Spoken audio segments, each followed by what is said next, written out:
Michael Anderson, a successful businessman, could never have imagined that that night his life would change forever when he found a 7-year-old girl protecting her little brothers in the rain.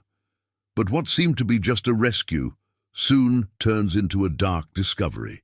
Get ready for a plot full of twists and turns, where the truth comes out little by little, revealing dark secrets and a surprising connection between Michael and the children he saved. If you like thrilling true stories that make you believe in destiny, sign up now to follow this and other stories that will hold your attention until the very last second, because the ending is something you can't miss. The rain fell thick and relentless on Portland, Maine, that night. The streets were empty, shrouded in an almost heavy atmosphere, as if each drop carried a load of unrevealed secrets. Michael Anderson, a 47-year-old successful businessman, was walking the streets with an umbrella, trying to unwind after an exhausting meeting. The dim streetlights reflected in the puddles of water, and the silence around him was almost oppressive. Suddenly, something in the corner of his vision caught his eye, a timid movement under the awning of a closed store.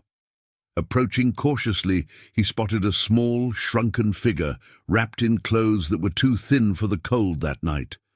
As he got closer, he realized that it was a little girl, with wide eyes and the expression of someone who was far from feeling safe. Michael stopped, puzzled. "Hey, are you okay?" he asked, trying to sound calm, even though he felt a growing unease.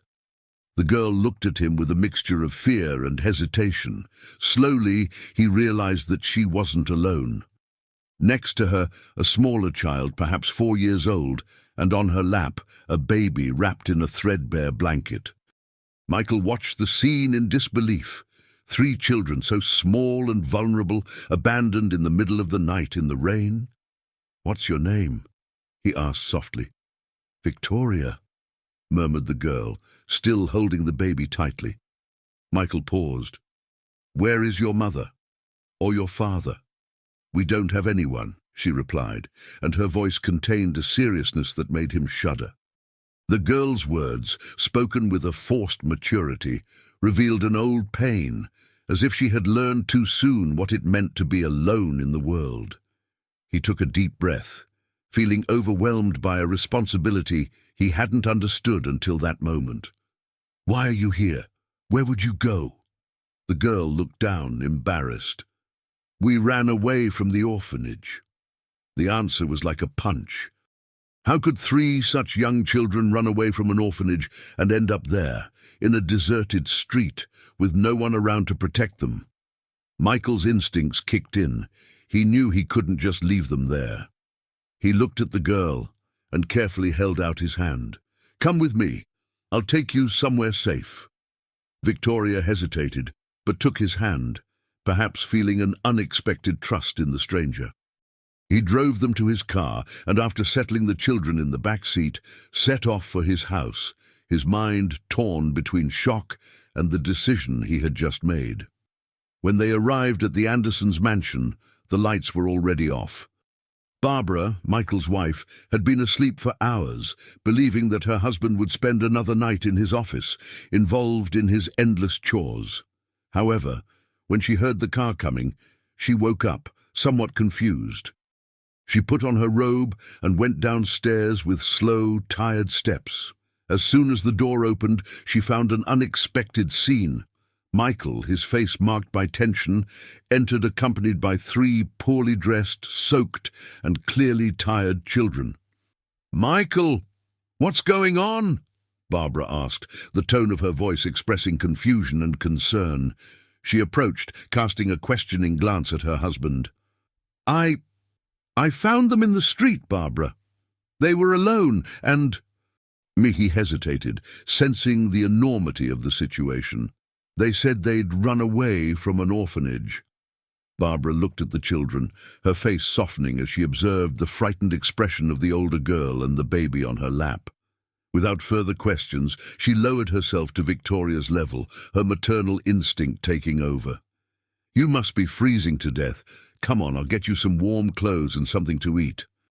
Victoria, still suspicious, glanced at Michael before following Barbara.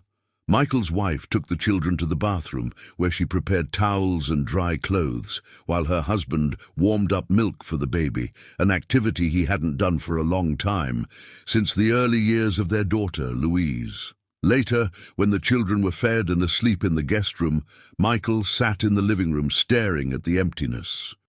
Barbara, next to him, looked at him, trying to understand what was going through her husband's mind. "Why did you bring them home, Michael?" she asked uncritically, but with genuine curiosity. "I couldn't leave them, Barbara," he replied, still trying to process everything that had happened. The girl, Victoria, she seemed so frightened, but at the same time so determined. It was as if she carried the responsibility of protecting her siblings at all costs. Barbara listened attentively, and he continued, the words coming out like an outburst. "They said they ran away from the orphanage, but what would make 3 children do something like that? How could they be on the streets without any help? Something in that story doesn't add up. The orphanage is supposed to be a safe place." Barbara held Michael's hand in a silent gesture of support. "So what are you going to do now? Wouldn't it be better to call the police? Social services?" "First, I'm going to find out what happened, Barbara," he said with conviction. "These children, something tells me they're involved in something much darker than we realize, and I can't ignore that." Barbara nodded, understanding her husband's determination. Michael was not a man who made decisions on impulse, and the fact that he had brought those children home meant that he was willing to protect them, whatever that might entail. The next morning, Michael quietly entered the room where the children were sleeping. Victoria was awake, sitting next to her brothers, as if she had stood guard during the night. He approached slowly, trying not to startle her. "Good morning, Victoria," he said, sitting down some distance away. "Did you sleep well?" She nodded slightly, her eyes still wary, suspicious. There was a precocious maturity on her face, a watchful expression that disturbed Michael. He sighed, trying to find the right words. "I'd like to know more about you and your brothers, if you feel comfortable telling me." Victoria looked at him hesitantly. Finally she murmured, We couldn't stay there. The place was dangerous. I had to protect Nathan and Erin." "Why was it dangerous?" he asked carefully. She lowered her gaze, almost as if she was afraid of being punished for saying too much. "The director, Mrs. Katie, she didn't care about us. She just wanted money. And sometimes strangers would come and take the children away. They never came back."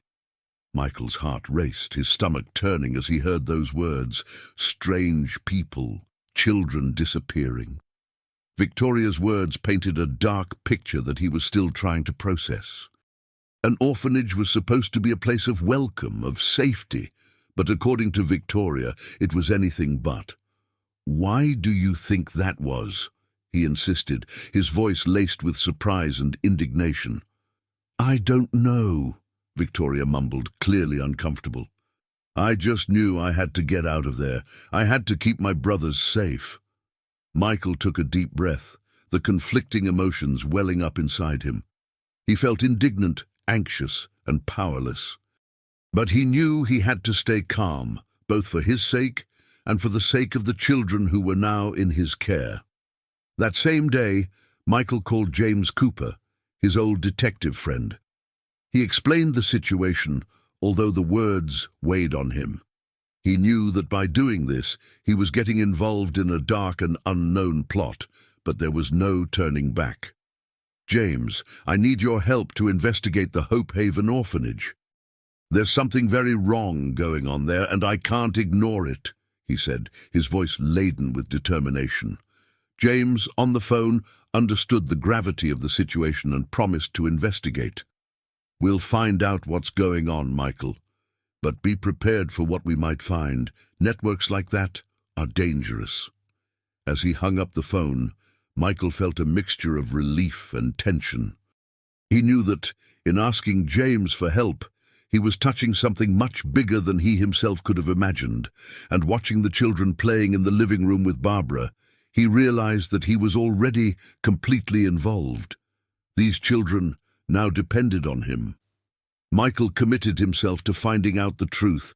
He felt that this was the first step on a dangerous and emotionally draining journey, but one that he couldn't avoid. He had to fight for those children, even if it meant confronting his own fears and facing a dark world that he had never imagined existed so close to home. In the days that followed, Michael's house, once a quiet refuge for him and his wife Barbara, was transformed. Children's laughter and low voices began to fill the room, creating a new atmosphere. Michael was still trying to come to terms with the sudden change in his life, but there was no doubt about it. Those children had touched him in a way he had never expected. Barbara, who had been taken by surprise at first, quickly embraced the children as if they were her own. Although she was a woman of few words, her attention to detail and her affection for the little ones were visible. She made sure that Nathan, the baby, was always well fed, and spent hours playing with Erin, his 4-year-old sister, who was beginning to relax and show little smiles. However, it was Victoria who intrigued Michael the most. On several occasions, he watched her, how she was always alert, keeping close to her siblings, as if she feared they would be torn from her side at any moment. Even when she was joking, there was a trace of seriousness and mistrust in her gaze, as if she was keeping secrets she couldn't reveal. One sunny morning, Michael found Victoria sitting alone on the balcony, staring at the horizon. He came over and sat down next to her, noticing the way she was tightening the drawstring of her coat, as if she were preparing herself for any threat that might come her way. "Victoria, can I ask you a question?" he asked gently, choosing his words carefully. She nodded, without looking away. "Why did you feel you had to leave the orphanage? It must have been dangerous for you and your siblings." She was silent for a few seconds, seeming to weigh each word. I couldn't let them stay there," she whispered, her voice trembling. "Children, they disappear, you know. Once, Erin got sick, and they almost took her away. Mrs. Katie said that she would find a family for her. But Erin had a fever. Nobody wanted to adopt her." Michael felt a knot forming in his stomach. This was going beyond what he had imagined. He already suspected something was wrong, but hearing it from Victoria was a blow he hadn't expected. "And what happened then?" he asked cautiously, trying to hide his indignation. Victoria took a deep breath, her eyes still fixed straight ahead. I hid with Erin and Nathan. We stayed quiet for a long time, hoping no one would find us. And when everyone left, we left the orphanage. I knew it was dangerous, but it was more dangerous to stay inside. The courage and desperation that drove those children to flee left Michael even more shaken.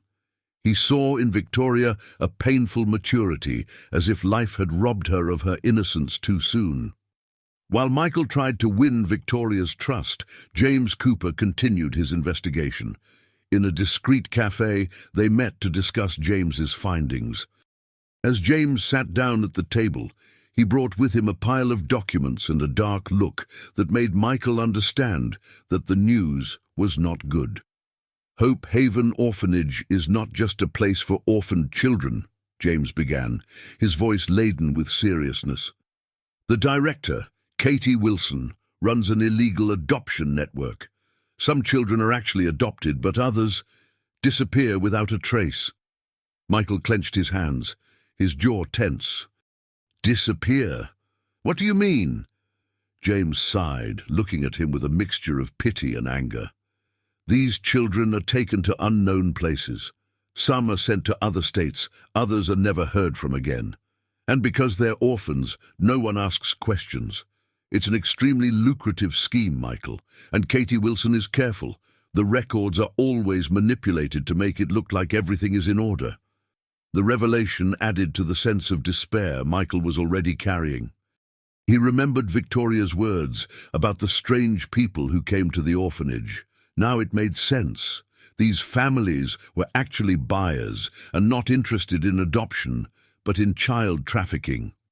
"What about the authorities?" Michael asked, trying to keep control. "Why hasn't anyone investigated?" "Some attempts were made," James replied, lowering his voice. "But Katie is smart and influential. She knew how to divert attention and kept the scheme going for years. There were a few anonymous reports, but they all mysteriously disappeared." Michael clenched his fists, feeling powerless and enraged. The idea that Victoria and her siblings could have been victims of something so heinous ate him up inside. "Those children need justice, James. We need to put an end to this." James nodded. "That's why I'm here. But it won't be easy. Katie and her accomplices have important contacts. We need hard evidence." Returning home, Michael felt the weight of the truth like an anchor in his chest. The information James had shared had left him shaken, and he could no longer look at Victoria without thinking of the cruelty that had almost destroyed her. Barbara greeted him at the door, immediately noticing the tormented expression on her husband's face.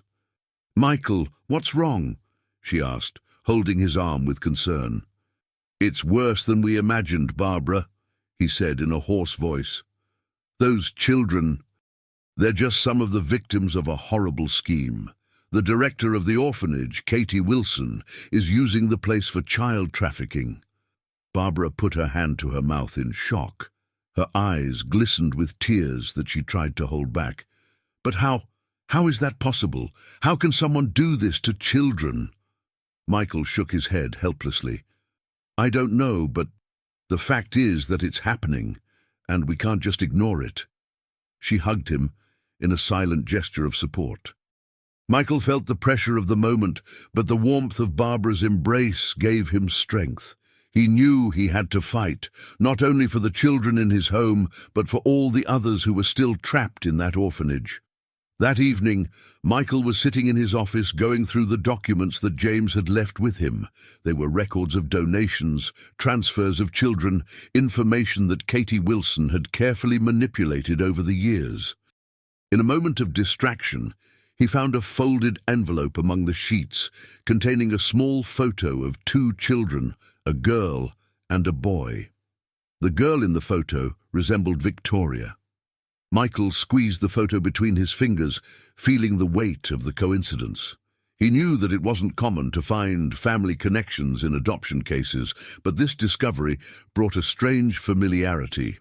He put the photo away, determined to investigate further.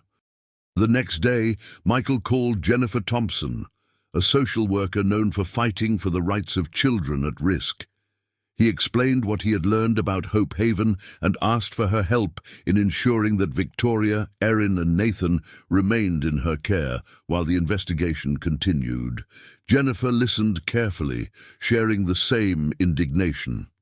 "It's a terrible story, Michael, and these children deserve a safe home, especially after what they've been through. I'll see what I can do." With the help of Jennifer and his lawyer David Mitchell, Michael began the process of becoming the children's temporary legal guardian. The road was long and complicated, but he was determined to do whatever it took to protect them. Over the next few weeks, Michael's home was transformed. Barbara and he began reorganizing the space, buying furniture and toys to better accommodate the children. The coldness of the house gave way to a different energy, full of life and laughter. Erin, who had previously been shy and withdrawn, began to giggle when she played with Barbara. Little Nathan, always looking for comfort, clung to Michael, as if he already considered him a father figure. Victoria, meanwhile, still kept her distance.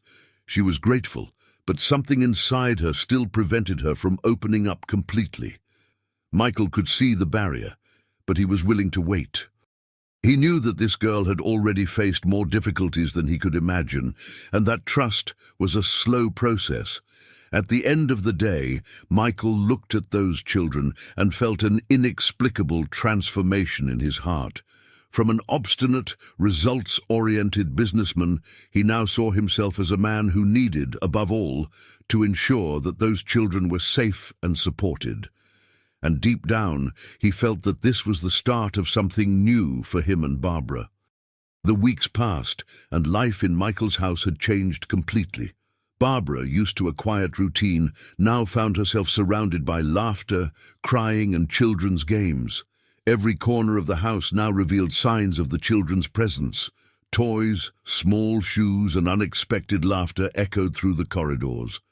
Erin, the 4-year-old sister, was becoming more and more confident, and Nathan, the baby, was smiling whenever he saw Michael approaching. However, Victoria still maintained a certain emotional distance, although she increasingly seemed to see Michael and Barbara as a safe haven. Michael knew that it wasn't enough to offer a home. He had a mission.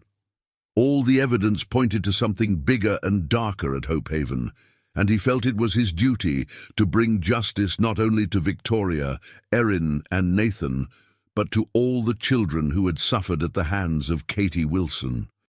On a cold morning, Michael and James Cooper met in Michael's office to discuss what they had discovered so far. The pile of documents and police reports was piling up on the table, and James's countenance expressed an unusual seriousness. "Michael," began James, leafing through the papers with a serious look on his face, "the illegal adoption network that Katie Wilson runs is bigger than we imagined.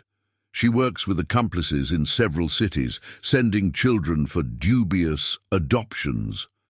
Some children go to ordinary families, but others simply disappear from the records." Michael felt the weight of indignation and guilt. He couldn't understand how someone could exploit innocent children for personal gain. "Katie is aware of what she's doing, James. She never cared about those children. This is monstrous." "And there's more," James continued, his voice firm. "We managed to track down Jason Sanders, a former employee of Hope Haven. He tried to report what he saw there, but after suffering threats, he ended up resigning. It seems he still has important information, documents that could land Katie in prison." Michael nodded, feeling a new hope rising up. Perhaps with Jason's testimony and the evidence, they could finally bring down that network. Michael and James arranged a meeting with Jason Sanders in a small cafe outside the city centre. Jason, a thin, haggard man, seemed nervous. He looked around frequently, as if he expected to be followed. "Life was never the same after I left Hope Haven," Jason began, holding up a coffee with trembling hands. I saw things there that no one would believe. It was a dark place, hidden behind a facade of charity. Katie made it look like it was a refuge for destitute children, but in reality, it was a lucrative business." Michael watched the man with empathy, trying to encourage him to continue. "You did the right thing by leaving, Jason, but we need your help. Do you have any hard evidence against Katie?" Jason hesitated, his eyes revealing a deep fear. "I have some documents, records that she tried to destroy, but that I managed to keep. Copies of suspicious bank transfers, notes on some of the missing children, but if I hand over these documents, I'm taking a risk. These people are dangerous." Michael, determined to see justice done, put his hand on Jason's shoulder. "We'll protect you, Jason. You're not alone anymore." Jason nodded, a thread of courage appearing in his expression. He pulled a small folder from his jacket and handed it to Michael.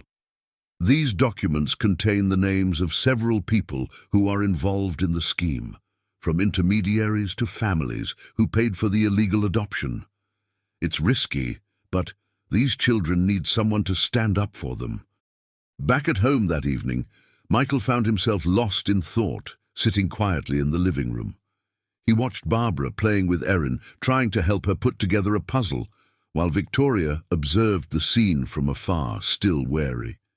Michael knew that Victoria carried wounds in her heart that would take time to heal. That night brought back painful memories. Many years earlier, he had lost his wife, Emily, and his daughter, Louise, in a car accident. Since then, Michael had buried himself in work, trying to avoid the pain. He now saw, with a mixture of joy and sadness, that these three children were reawakening in him something that he had thought was lost, but uncertainty consumed him. He wondered if he was really prepared to open his life and his heart to these children he barely knew. After all, what if everything went wrong?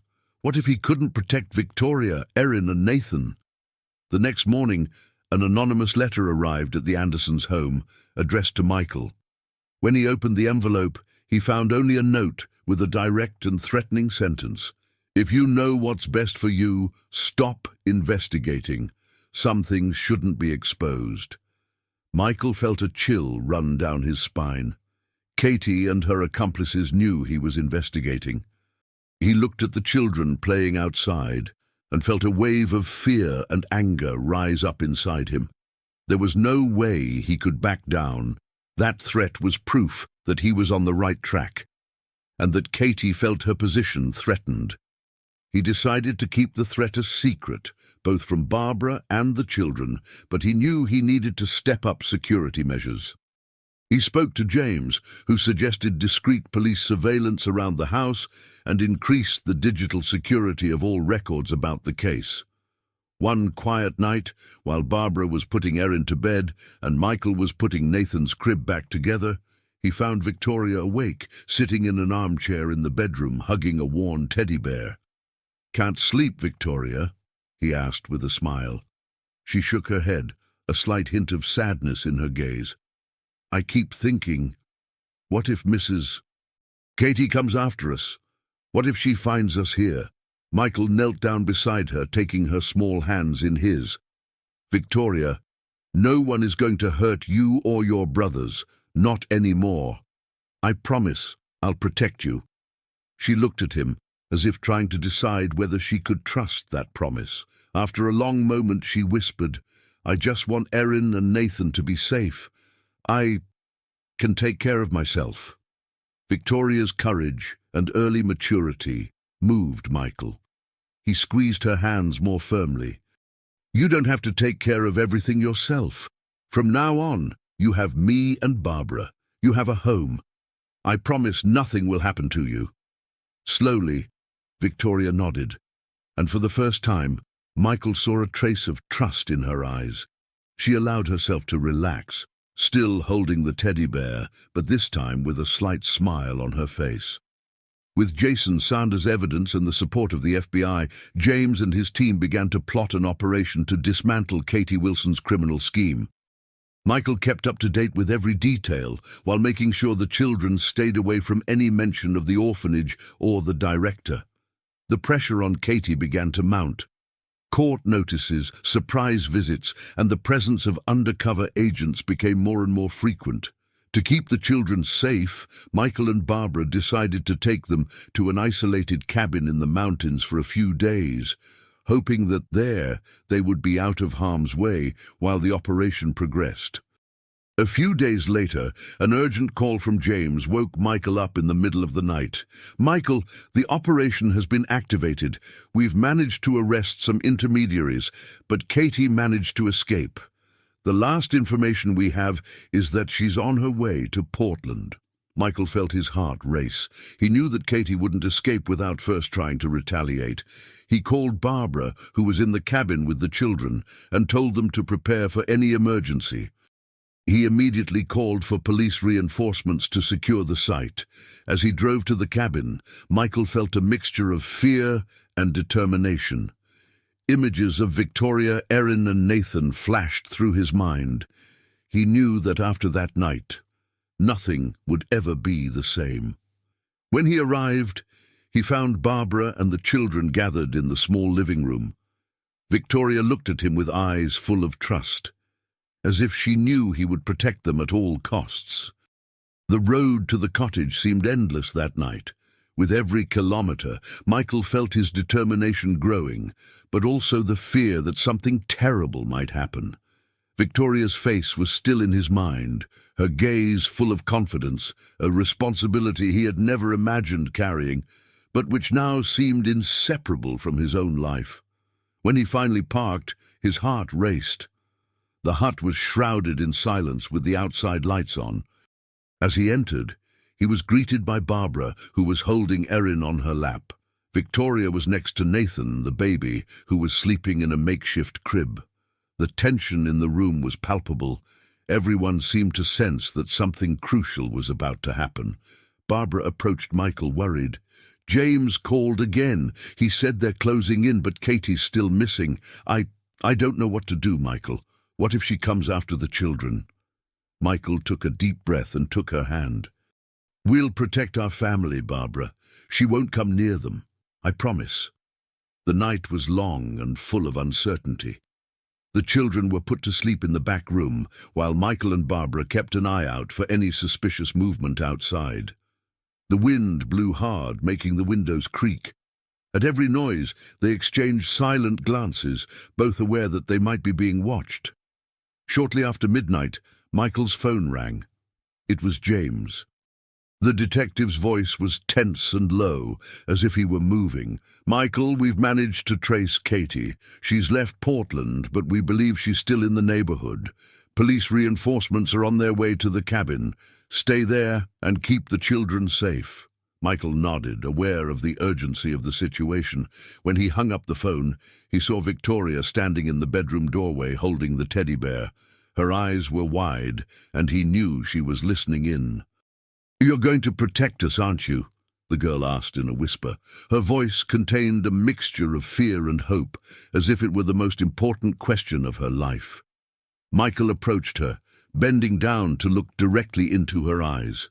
"I promise, Victoria. I'll protect you, Erin and Nathan. You're safe here, and I'll never let anyone hurt you." She hesitated for a moment, then slowly moved closer and hugged him. It was the first time she had shown such affection, and Michael felt his heart warm. That silent gesture was more than any words he could say. He was determined. No matter what happened, he would protect those 3 little ones as if they were his own. Dawn was breaking, and the silence in the hut seemed to portend something imminent. Michael watched the shadows outside, while Barbara tried to rest on the sofa next to him, although her eyes remained open and alert. At around 3 in the morning, a noise broke the silence. It was the sound of an engine, and the headlights came through the windows, briefly illuminating the interior of the cabin. Michael felt his blood run cold. He knew he couldn't afford to wait for the police. "Barbara, take the children to their room and lock the door," he instructed, his voice firm. She nodded, picking Nathan up from his crib and calling Victoria and Erin. "Don't come out until I say it's okay." Unheard. As Barbara led the children into the bedroom, Michael checked the locks on the doors and took out a small firearm he kept on him for emergencies. He took a deep breath, trying to stay calm. Katie's figure finally emerged from the shadows of the balcony. Michael could see her cold, impenetrable expression with a cynical smile on her lips. She was alone, but her presence was threatening. In her hands, she held a flashlight, which she pointed at Michael's face. "Michael Anderson," she began, her voice laced with sarcasm, "the man who thinks he can save the world. How noble of you to take in children you don't even know." Michael stared at her sternly. "Those children should never have had to go through what you put them through. I know exactly who you are, Katie, and I know what you've done." She laughed, a cold, dismissive sound. "Do you think you're dealing with an amateur, Michael? Those children are nothing to you. They're nothing more than a passing whim, a distraction from your empty life." Michael's anger boiled up inside. "These children have a value that you would never understand, Katie.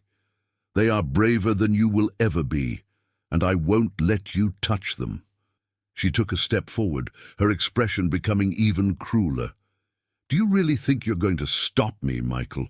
You may be rich, but I have connections you have no idea about. If I wanted to, I could end it all in the blink of an eye." But before he could say anything else, a red light flashed in the distance, and sirens cut through the early morning silence. The police had finally arrived. Katie looked around, surprised and angry, her eyes reflecting a deep hatred. Michael felt a wave of relief. He knew he was protected now, but he stood firm, not taking his eyes off Katie. "It's the end, Katie. Your net is cast. The children are safe and you'll never hurt anyone again." She tried to back away, but was quickly surrounded by police officers entering the hut.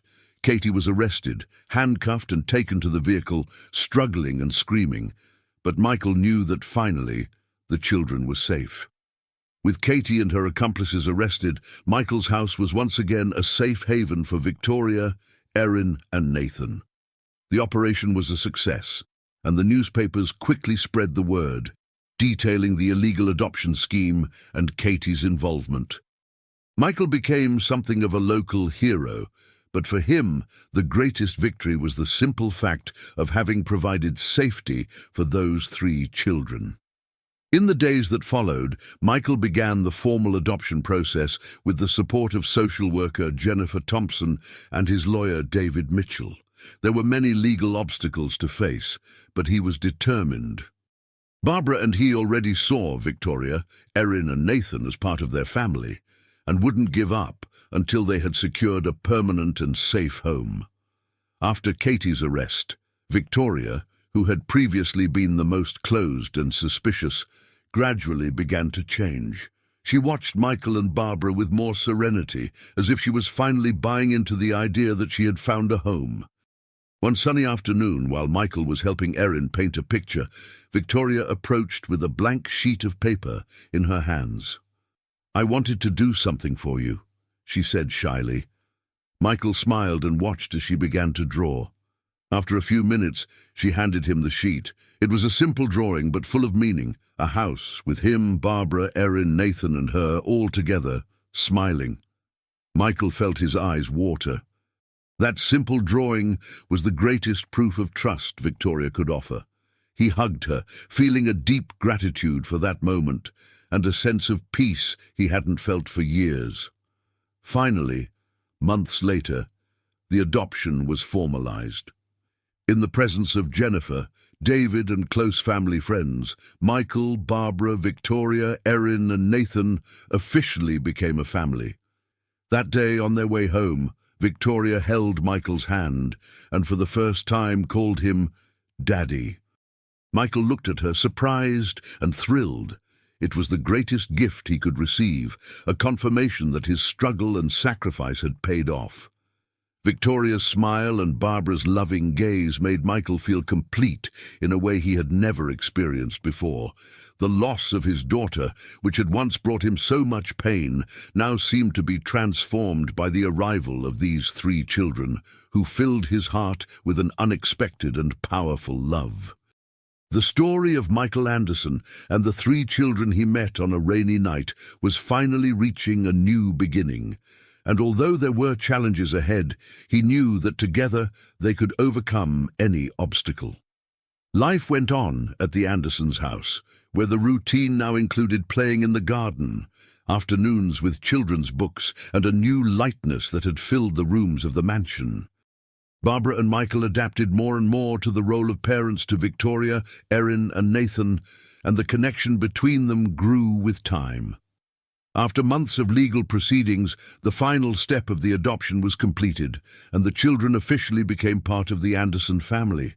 The trial of Katie and her accomplices was progressing, and although the wounds left by Hope Haven still ran deep, Victoria, Erin and Nathan now had a promising future. But fate had one last surprise in store. A secret kept for years, which would change the way Michael saw those children and the purpose of his own life. One day, Michael was in his office, going over the final adoption documents, when something unusual caught his eye. It was a small note in one of Victoria's records, which seemed to refer to her origin and the situation in which she had been brought to Hope Haven. Next to her birth parents' names, a series of numbers was scribbled by hand. Probably a mistake, but something about the numbers seemed vaguely familiar. Intrigued, Michael took out an old file he kept with family records and opened it. As he checked the notes, a shiver ran through his body. The sequence of numbers corresponded to the birth certificate of a family member of his ex-wife, who died more than 10 years ago. He reread the information several times, trying to process what was before his eyes. Victoria, Erin, and Nathan. They were his late wife Emily's nephews. Emotions exploded inside Michael. Shock, disbelief, and finally, an overwhelming emotion that this meeting, on that rainy night in the dark street, had not been a simple coincidence. It was as if life had somehow led him to these children, offering him a second chance to protect and care for those who were ultimately part of his own history. The revelation hit Michael with indescribable force. He remembered clearly the day of Emily's accident, how the pain of the loss had transformed him, and how he had gradually distanced himself from any idea of starting a family again. But now, as he faced the truth, he realized that he had never really been alone. Victoria, Erin, and Nathan were somehow a missing link that connected him to the past and the future. Michael felt the weight of responsibility intensify. Now he wasn't just a guardian. He wasn't just a man who had decided to adopt children in need. He was the last link in a story of redemption and continuity.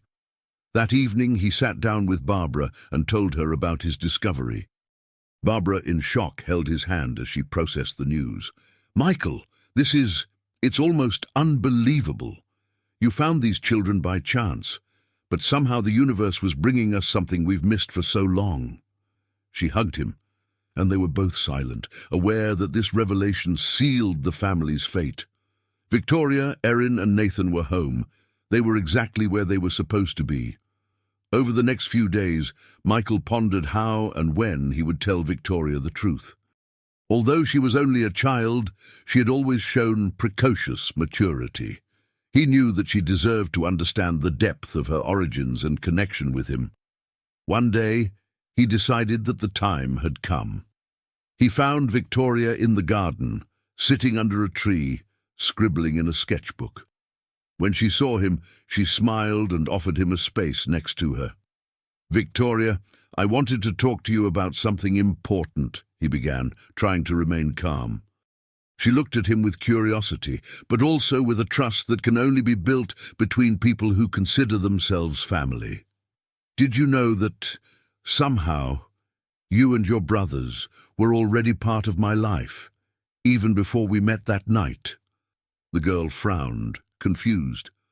"What do you mean?" Michael took a deep breath, holding her small hands lovingly. "Your mother was my wife's sister, Emily. I didn't know you existed because I had no contact with Emily's family after she passed away. It was very difficult, so that was a surprise for me too. In fact, you and your brothers, you're my family too. Isn't that amazing? As if fate had somehow brought us together." Victoria remained silent, taking in the words. Michael saw in her gaze the intensity of someone who, even at such a young age, already understood the weight of those revelations. After a long moment, she let out a shy smile. "So, me and Erin and Nathan, should we always be here?" Michael felt a deep emotion wash over him. "Yes, Victoria. Somehow you've always been a part of my life, and I would always do anything to take care of you." She moved closer and hugged him tightly. At that moment, Michael felt that he had finally found a purpose greater than any material success he had ever achieved. He had a family, a mission, and the certainty that his choices, even in his darkest hours, had led him to where he was really meant to be. Time passed, and Michael, Barbara, Victoria, Erin, and Nathan consolidated the bond that united them. The wound of loss he had once carried was transformed into a new strength, a new sense of life. He wasn't just the children's guardian. He was, in fact, their real father, both on paper and in his heart. One day, while everyone was gathered for dinner, Victoria spontaneously took Michael's hand and looked at him with a calm, confident expression. "Dad, do you believe that all this happened for a reason?" Michael smiled, his gaze full of tenderness. "Yes, I do, Victoria. Sometimes bad things happen, but they're what lead us to the right place." She nodded, and beside her, Erin and Nathan played carefree, as if the dark past was now just a distant memory.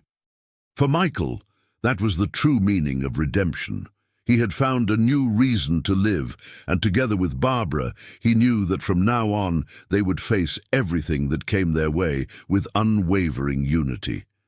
Their journey was not just a fight against evil or the saving of children in danger, it was the rebirth of a family, marked by bonds that transcended chance and blood. The Andersons' house, once silent and meticulously ordered, became a haven of laughter, play, and life. The children filled the home with joy, and every corner of the house was now a reminder of the journey that had brought them together. Barbara and Michael watched the children grow up with hearts overflowing with gratitude, knowing that they had been blessed with a second chance. Michael used to say that the rainy night he met the children was the day he really discovered the meaning of life. Because, after all, the real wealth he had gained was the opportunity to live alongside the family that fate had given him in an unexpected and miraculous way. Thank you for sharing this moment with us. Every story I tell is made with dedication and affection, with the aim of touching the hearts of those who hear it.